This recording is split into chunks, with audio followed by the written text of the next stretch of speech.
Welcome back, Ochem, and this is lesson 2 in terms of determining R and S configuration. And today we're going to focus on more complex molecules. So over here on the left side of the board, you can see we have, firstly, we have a stereocenter here. Because this carbon is attached to 4 distinct chemical groups. So basically there's going to be a left-handed and a right-handed version of this particular molecule. And you can see that it's more complex because we have an ethylene linkage in here. So there's a CH2 group here. And we have a CH3 group over here. So how do we figure out, the priority? There is a hydrogen attached to the stereocenter, so you know that this is going to be group 4. It's going to be the one with the lowest priority.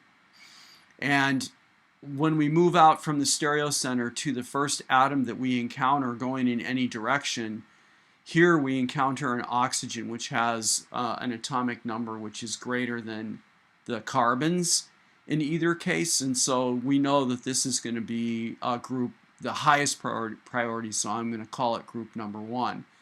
That leaves us in a situation where we have to evaluate these two groups, and the way we make that decision is we just systematically move from the stereocenter out to the first atom that we encounter in both cases.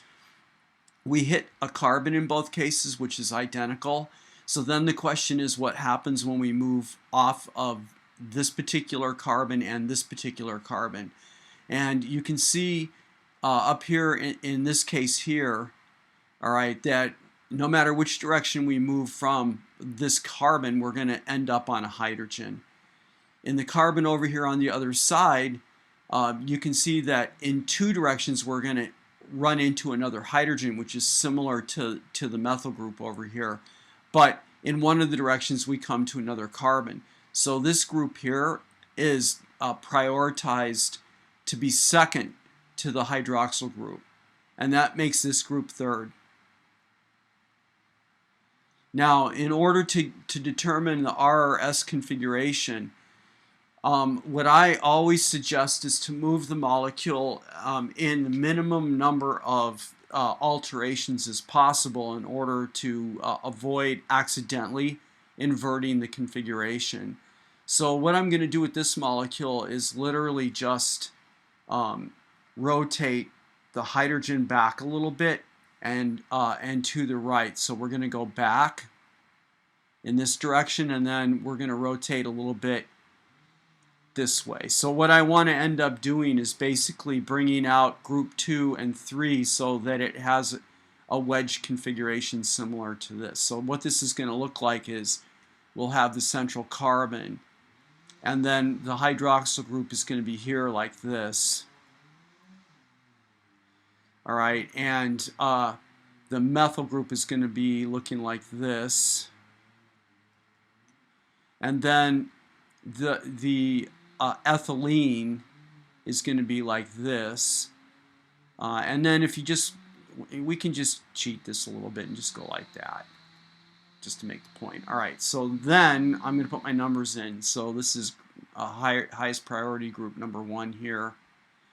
This is group number 2. And this is group number 3. We can't see the hydrogen because it's going straight back into the plane. And when we scroll our line, it's going to look like this, right? And that's going counterclockwise. So this molecule is in the S configuration. All right.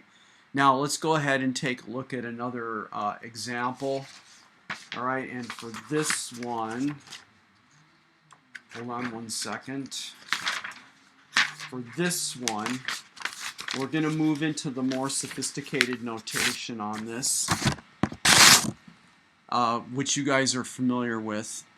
So the molecule is going to look like this.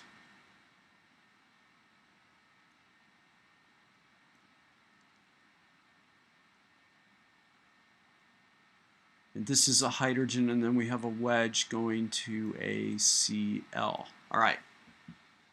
Now, just to remind you, remember at the end of these things, there are 3 hydrogens here. So this is a methyl group, this is a methylene linkage, so it's CH2, this is CH2, and then we have a chlorine here. So Again, the hydrogen we know is the lowest priority, and in this molecule it's convenient for us because we're just going to have to rotate the molecule slightly to put it back straight into the plane of the board.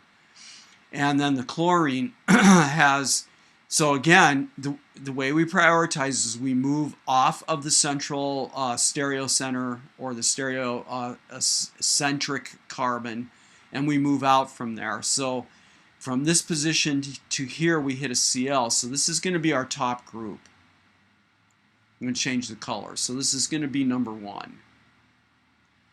And then moving from here in either direction, going out from there, you can see that we hit a CH2 group. So at this point here and at this point here, the two groups are identical. But so in order to figure out which one's going to have the priority, we have to move on from there. So moving on from this one, we come to another carbon. All right, moving on from this one, we come to a Cl. So this gets the priority. And that makes this guy number 3. Now what I'm going to do again is I'm going to move the hydrogen. I'm going to rotate the molecule a little bit. So I'm going to move this hydrogen back in this direction a little bit, and then I'm going to move it down a little bit. And the whole point of that is to get the hydrogen out of the view altogether. It should be going straight back into the plane of the board. And then I want to wedge groups 2 and 3. So what this is going to look like will be like this, where the chlorine now is going to be pretty much straight up, right? And then we're going to have group 3 coming out here, and then group 2 is going to be over here. And again, this is, all right, I'm going to make a wedge and then Cl, like that. All right, and this is group number, okay, this is number 1, and this is number 2. So in this case now we're going to scroll, and you can see that we're going in the clockwise direction, so this is our configuration. Okay, in this final molecule, this one is the most complex what we're doing, because you can see that from the stereocenter moving out that we have literally a junction in every single one of these side groups, all right? And so the first thing we need to do is figure out the prioritization, and I threw a lot of chaos into this particular molecule. So let's take a look at things. I'm going to change color pretty quick here to draw some arrows. So if we move from the stereocenter, the stereocentric carbon, out one bond length in every direction, you can see we come to a junction. And what I mean by that is we come to another carbon atom. So to figure out from that which of these groups gets the highest priority, what we have to do is move from that particular carbon out in basically all directions. Don't forget, like, for example, that there are 2 hydrogens here, right? So when I say all directions, I mean that you have to consider at each one of these carbons that we come to, in order to figure out the priority, you have to move in all directions. So if we move out, if we deal with the hydroxyl first, if we move out to this carbon and we compare this to the other ones, you can see from these other in these other scenarios that if we move from them, we hit basically another carbon immediately, all right? In the case of the hydroxyl, when we move from the stereocarbon out to the first junction, which is a carbon, when we move from there, we come directly to the oxygen. So this is going to be the priority is going to be the highest, all right? Then that leaves us to reckon with the other 3 groups that are here. And so when we look at these, if we take this one next, I'll put an arrow to it so it's clear. From the stereocentric carbon out, we hit a carbon here. In all 3 directions when we move from this particular carbon out, we hit another carbon. So this is actually group number 2. Because in these other cases, the situation is different. Like if we take this one next, you can see when we get to this carbon, that two of the directions we end up in hydrogens, and then in the third direction we move it, we hit another carbon. That's similar to the situation over here. All right, from this carbon we hit another carbon, but the difference here, double bonds always have priority over single bonds. So you can consider this bond right here to actually be worth 2 carbons. Going back to group number 2, you see that this carbon is basically connected to 3 others. So this is going to get the third priority. And that makes this group right here the fourth. All right, now, I picked this molecule for a couple different reasons. One, we had to go through and evaluate a fairly complex situation. But then the other reason is because now our fourth group is literally sticking out of the plane of the board, literally sticking you between the eyes. And so we need to figure out how we can rotate this so we can do our scrolling and then figure out what the configuration is. And so I'm going to show you a trick with this one. What we're going to do is pull it over here, and rather than trying to do the rotation in my head, I mean I could if I wanted, but the chances that you're going to make a mistake and actually break and reform 2 different bonds doing that kind of scenario is pretty high.